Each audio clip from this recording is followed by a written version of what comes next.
الله وبركاته. الحمد لله رب العالمين والعاقبة للمتقين ولا عدوان إلا على الظالمين.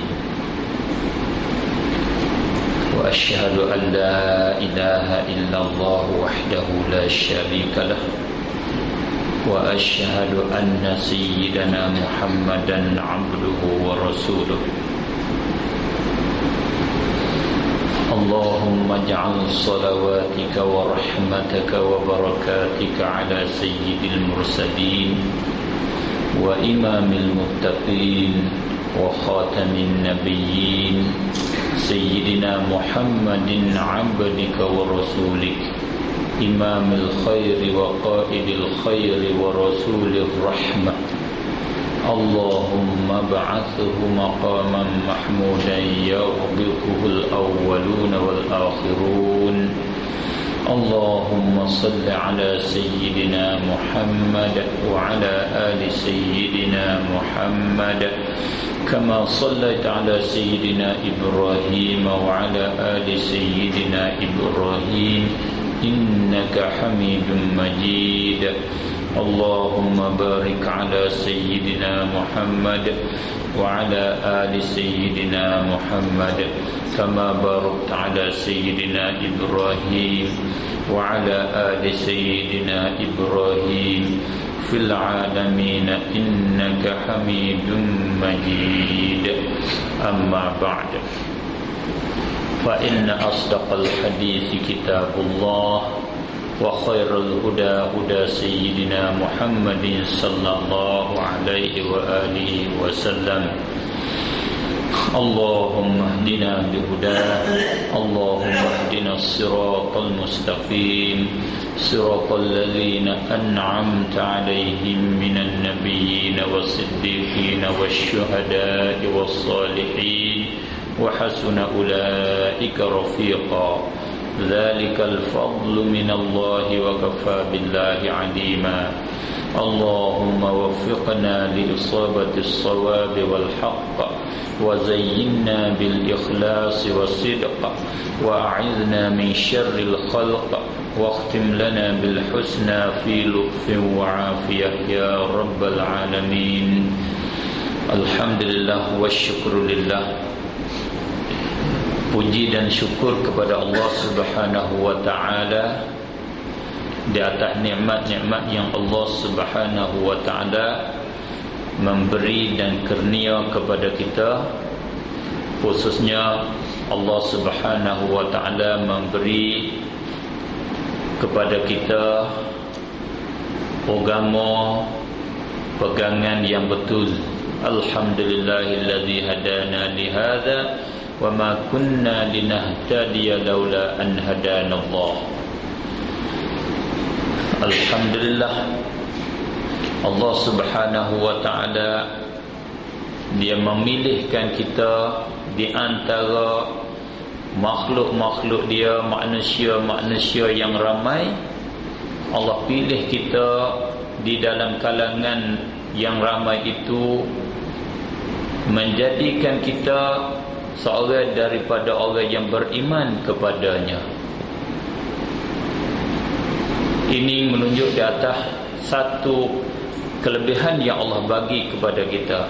Sebagaimana Allah Subhanahu wa ta'ala Dia memilih di antara makhluk-makhluk Dia, Dia pilih di antara ramai itu menjadi Rasul Dia. Kita telah maklum, orang yang Allah pilih untuk menjadi Rasul Dia ini adalah manusia yang grade 1, kelas nombor 1, kelas peringkat yang paling tinggi di antara makhluk Allah Subhanahu wa ta'ala. Maka memang sekali kelas tu kita tak akan dapat, kita tak akan capai. Bahkan siapa-siapa nak usaha, siapa-siapa duk cari saluran dia untuk nak sampai kepada situ, orang tu dibilang kufur, kafir, wal iyadza billah. Siapa-siapa yang mendakwa bahawasanya dia jadi nabi, jadi rasul dengan tidak ada perlatikan daripada Allah, orang itu adalah kafir. Lebih-lebih laginya kemudian daripada Nabi kita Muhammad sallallahu alaihi wasallam. Tidak ada rasul, tidak ada nabi selepas daripada Nabi kita Muhammad sallallahu alaihi wasallam. Dengan demikian kita ni Allah pilih menjadi orang yang beriman. Alhamdulillah. Allah kasih kepada kita ciri-ciri kita nak berjaya tu sudah dapat dah. Seolah-olah kaki kita sebelah tu sudah jangkah ke arah kebaikan. Ada sikit ada selangkah akak kaki kiri lagi tak sampai dah kepada kejayaan. Mudah-mudahan Allah Subhanahu wa taala menghimpunkan kita serta orang yang berjaya dan menjadikan kita orang yang berjaya di dunia dan di akhirat. Amin ya rabbal alamin. Maka yang jadi ukuran berjaya yang paling besarnya iaitu akidah. Man qala la ilaha illallah dakhalal jannah. Sabit di dalam hadis yang sahih, siapa-siapa yang kata la ilaha illallah dakhalal jannah, masuk syurga. Itu ya yang rusianya duduk kat situ. Rusianya beriman dengan Allah Subhanahu wa taala. Siapa mengaku bahwasanya tidak ada Tuhan melainkan Allah,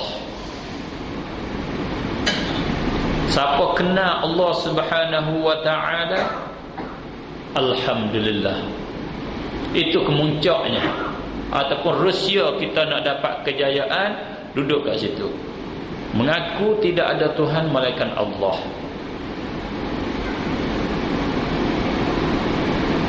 Majlis mana pun, bila majlis yang mengajakkan kita untuk mengenali Allah Subhanahu wa taala, kita boleh bagi bitai lah. Kata itu majlis yang terbaik. Bagilah 5 bitai ke 15 bitai ke, ngikut tengok bitai lah. Kalau bagi 5 kita bagi 5, kalau bagi 7 kita bagi 7 lah. Karena itu rusia kejayaan.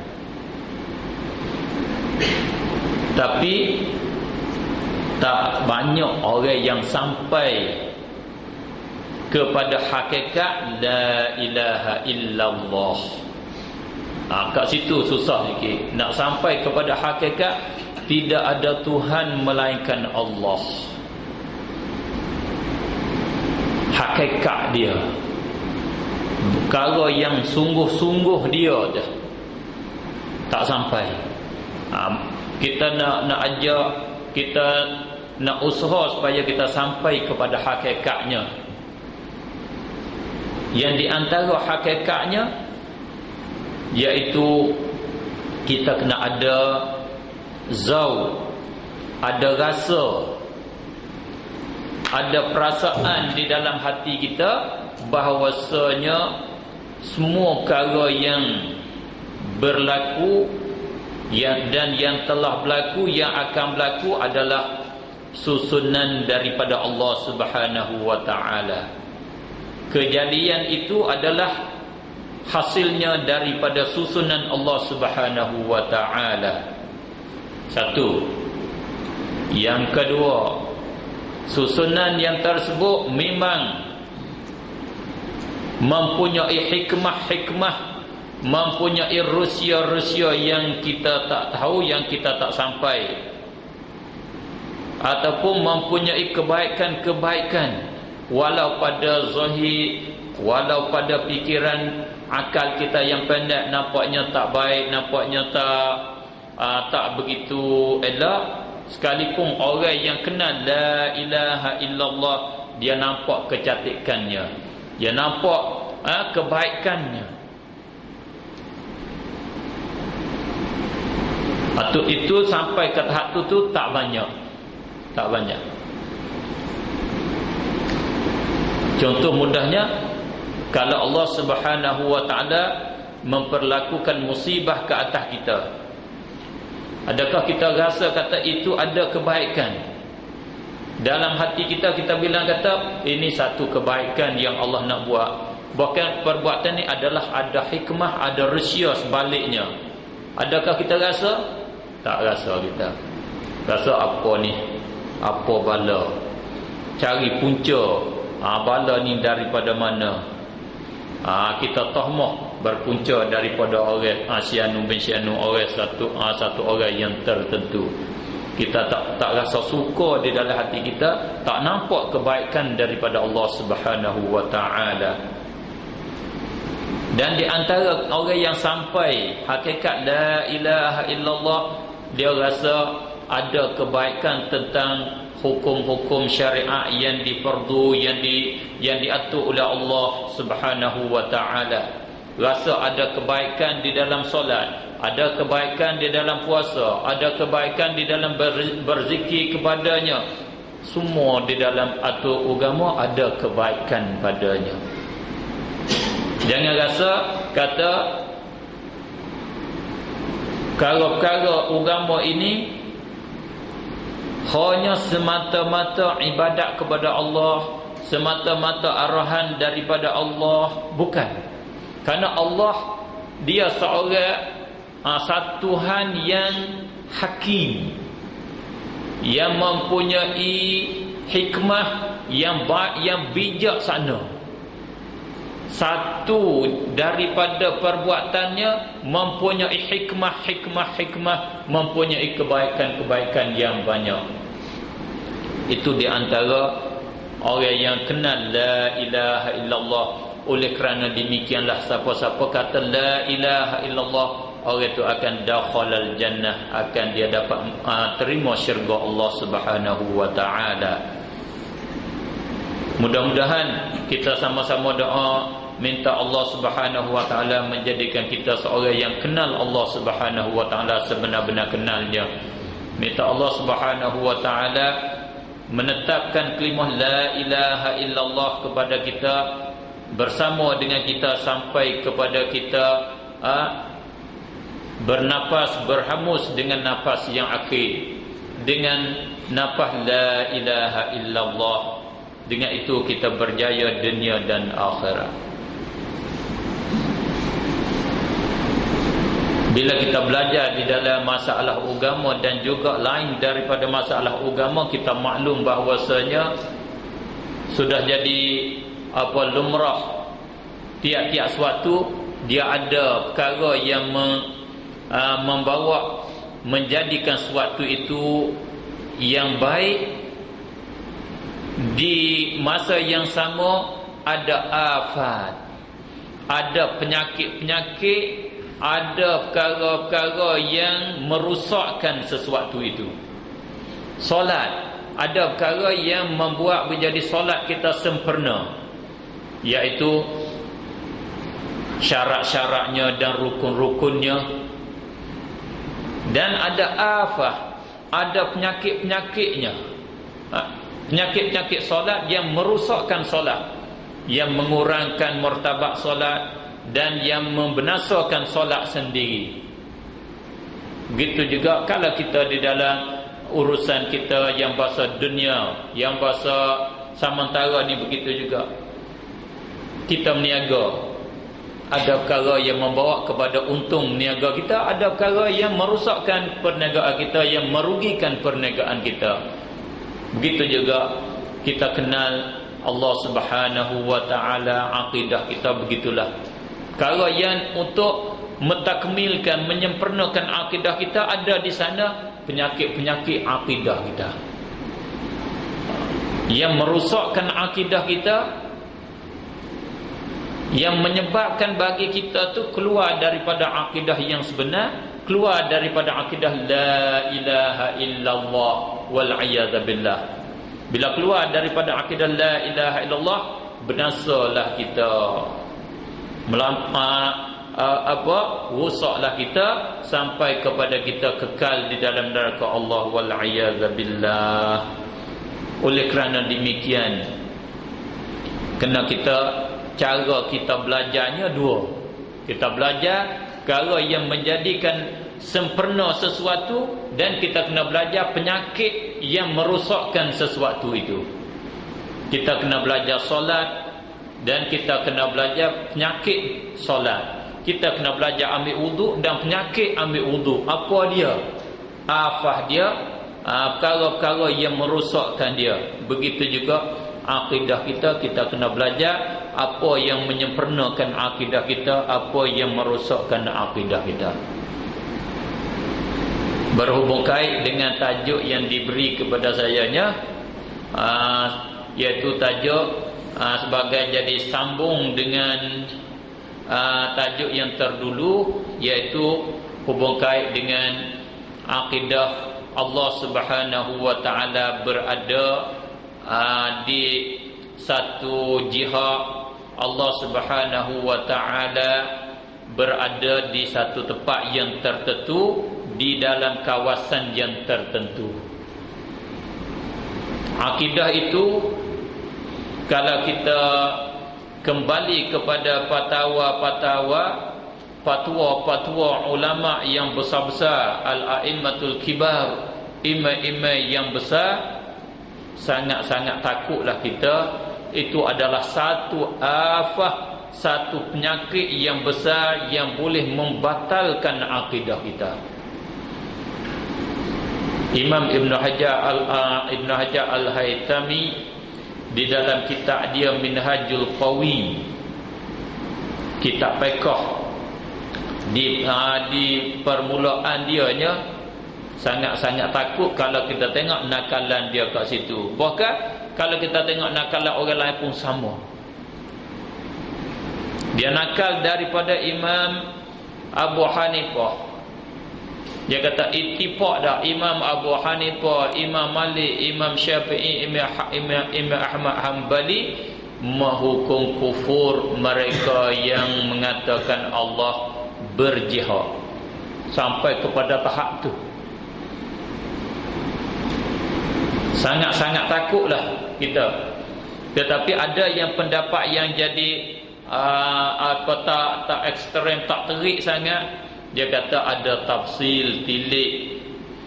Orang yang i'tikad Allah berjihad itu, kalaulah dia kata berjihad itu bukan seperti makhluk, bukan seperti mana perkara-perkara yang baru ini, itu kita tak boleh kata kufur lagi dia. Dia i'tikad berjihad itu ada syubhah dia, kerana dia berdasar kepada ayat-ayat yang tertentu yang pada hakikatnya dia silap di dalam berdasar itu. Ada juga dia kata tak jadi kufur, seperti di dalam kitab Syawahidul Haqq ada dia mengatakan begitu. Walau bagaimanapun itu adalah satu penyakit, kita kena tahu. Wa'imah penyakit ni boleh mengeluarkan kita daripada agama. Paling kurangnya penyakit ni penyakit yang merosakkan kita, merosakkan akidah kita. Tak sampai runtuh pun jadi rosak dah akidah kita. Maka apa syubhah mereka? Syubhah mereka yang paling kuat sekalinya tak ada yang lain melainkan hadis yang dinama dengan hadis al-jariyah. Masyhur kata hadis jariyah, iaitu maksud dengan hadis jariyah, hadis seorang hamba perempuan. Ada seorang hubung kait dengan seorang hamba perempuan. Hadis ini disebut di dalam hadis yang meriwayatkan dia oleh Imam Muslim di dalam Sahih Muslim. Maka untuk kita nak halus di dalam tajuk ni, tak dapat tidak kita kena tahu pokok-pokok yang penting ataupun kaedah-kaedah yang penting. Kita kena faham dulu ilmu berhubung kait dengan ilmu hadis. Kena ilmu hadis sikit dulu. Kalau tidak, kita tak boleh faham dengan secara betul, tak boleh faham dengan secara jelas. Jadi keliru. Kadangnya kata hilang siqah, rasa bergonjang, tak tenang. Macam mana ada seorang guru ni kata macam ni, seorang guru ni macam ni. Jadi guru ni apakah dia bawa, dia apa kehendak dia? Semata-mata dia nak promosi pegangan dia ke, ataupun dia nak kepada al-haq, kepada kebenaran ke? Jadi kita tak tahu cara dia, tak ada tali ukur dia. Tu susah sikit lah.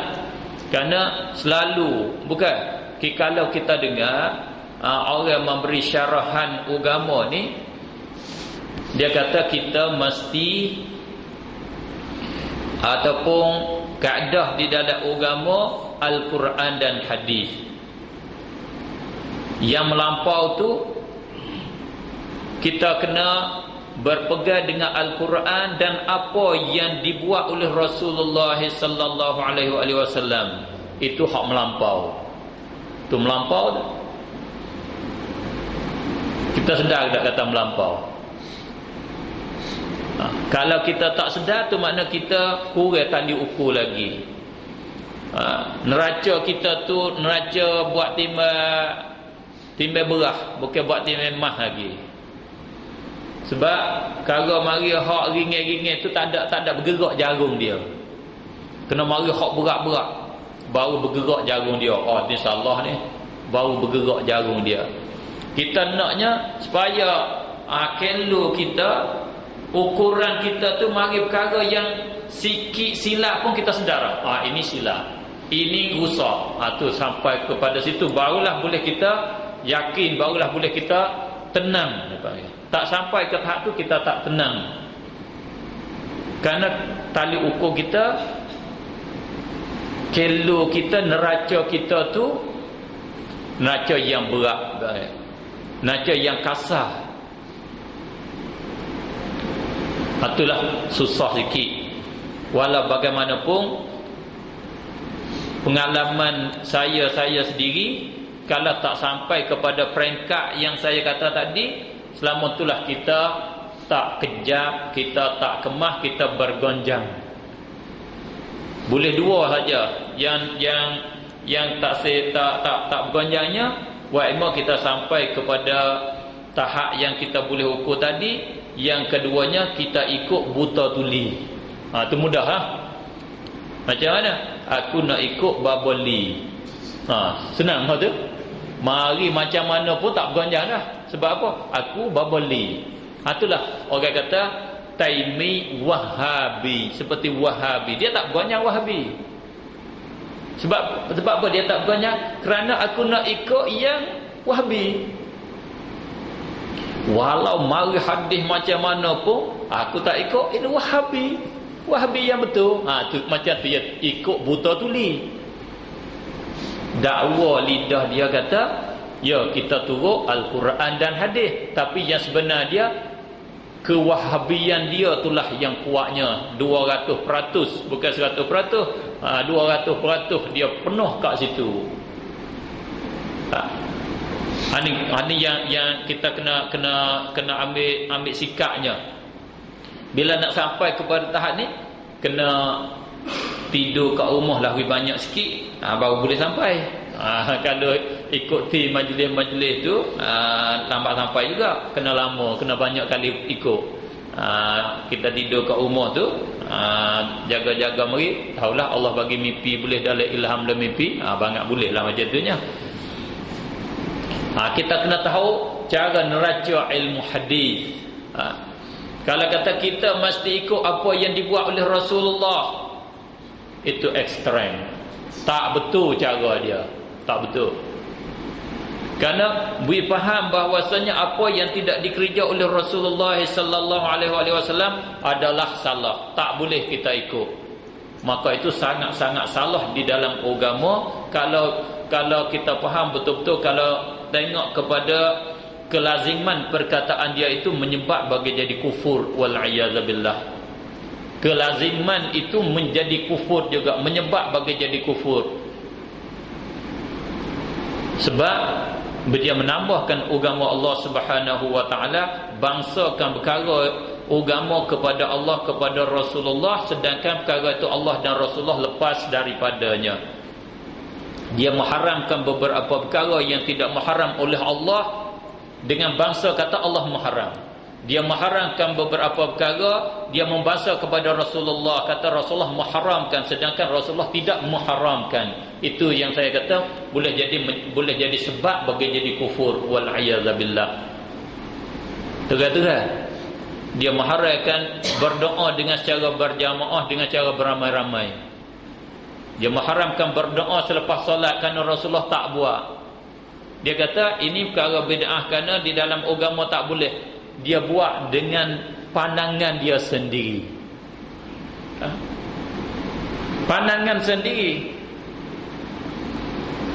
Kalau kita tanya, sebab apa tak boleh berdoa selepas solat? Sebab apa tak boleh kita berdoa dengan cara beramai-ramai?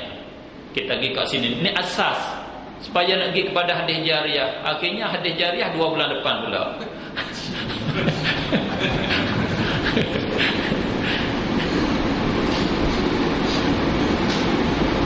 Sebab kena daurah, kena kerusuh.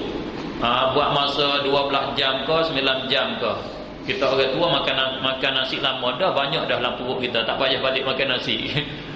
Kalau orang muda tu dia lapar lah, dia baru duk makan aja. Kita makan lama dah, 50 tahun ni banyak kawah dah. Kita boleh tunggu lebih lama sikit lah. Tambah kita isi dengan yang lain pula. Nasi tu kita sudah isi lama dah. Memang dia kata dengan pandangan betul-betul, bukan berasal kepada adilah syar'iyah. Kenapa tak boleh berdoa? Cuba dia jawab. Dia nak jawab macam mana? Jawab, kerana Rasulullah tak buat. Begitu saja jawapan dia. Itu pandangan kamu. Kamu duk khoyal-khoyalkan. Dia kena jawab, kerana Allah larang, kerana Rasulullah larang, barulah jadi agama, baru boleh kita larang. Kalau dia kata Rasulullah tak buat, bila Rasulullah tak buat, siapa yang larang? Kamu yang larang. Itu salah lah. Kamu yang larang, Rasulullah tak larang, Allah tak larang. Itu dia tambah agama, dia bangsa agama, sedangkan perkara ni bukan daripada larangan agama. Dia memasuk di dalam larangan agama. Sangat-sangat salah. Sangat salah. Sebab ajaran Rasulullah sallallahu alaihi wasallam, dia tidak ada satu ajaran Rasulullah sallallahu alaihi wasallam yang mengatakan kamu jangan buat apa yang aku tak buat. Cuba mari bukti satu bukti yang Rasulullah buat, yang Rasulullah kata jangan kamu buat yang aku tak buat. Cuba datang bukti itu. Siapa boleh datang? Tak ada siapa pun boleh bawa datang hujah-hujah yang menunjuk kata dilarang buat apa yang tidak dibuat oleh Rasulullah. Kerana ulama-ulama yang besar-besar, a'immatul kibar yang telah lampau, tidak ada seorang pun yang melarangkan buat apa yang tidak dibuat oleh Rasulullah sallallahu alaihi wasallam, melainkan dia larang itu ada larangan daripada unsur-unsur yang lain, daripada Al-Quran, yang dipaham daripada Al-Quran, dipaham daripada hadis Rasulullah sallallahu alaihi wasallam. Kalau ada pun ditolak. Dengan demikian kita boleh tahu bahawasanya kaedah hadis Rasulullah, bila kata hadis, kita kena tahu di sana tak boleh terima terus, bukan semua hadis boleh diterima kesemuanya. Hadis di sana dibahagi kepada